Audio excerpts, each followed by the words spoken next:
Okay, so have a fun, unique kind of alternative for handstand walks today for the Thursday workout. This can be the official substitute. It could be something that you dabble with. Often when we do handstand walks, we'll either substitute bear crawls or seal walks or even kick-ups, cartwheels. This is just another one to add to the list. So it's physically challenging, just like a bear crawl would be, in that you're going to be doing some quadrupedal or like all four of your limbs moving. But we're going to layer on just a little bit more coordination, some cross-body stuff. I'm going to show you, hopefully, a good job here from the front.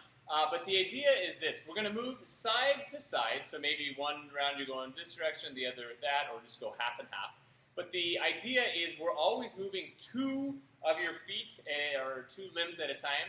And in this case, it's going to be your opposite hand and foot. So perhaps your right hand and your left foot, or your left hand and your right foot. And they want to move in unison. And they will be opposite each other. And what that means is your hands are going to be narrow and your feet are going to be wide. And then let's say my right hand will move, my left foot will move. You will then move so that your hands are wide, feet are narrow. Hands are narrow, feet are wide, hands are wide, feet are narrow. So I think it's in terms of like really grasping it, it kind of helps to begin here. So like I said, you can just stand here, feet are together, hands are out wide. Now figure out how to move to the side, where basically I'm taking this hand and bringing it to my right hand, and then I'm going to separate my feet by moving my right foot.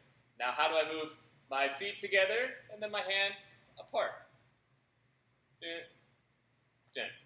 So once you feel like you've got that orientation down, you're going to try it on the ground. So like I said, you'll get set up kind of like a plank, but your hands are going to be narrow, your feet are going to be wide. And you have to think, okay, I need to move sideways. I'm only moving two of my limbs here, and they want to be opposite each other. So in this case, I'm going to move my right hand and my left foot. Now I'll move my right foot and my left hand. So we're going to move sideways here in this cross-body orientation. What you want to find out, what you want to figure out, is how to space the hands and the feet appropriately so you actually move side to side. You don't end up going in a circle. Like if you take too big of a step, it's going to throw off your rhythm there. So try and keep good orientation on how big the steps are going to be, and then try the other way.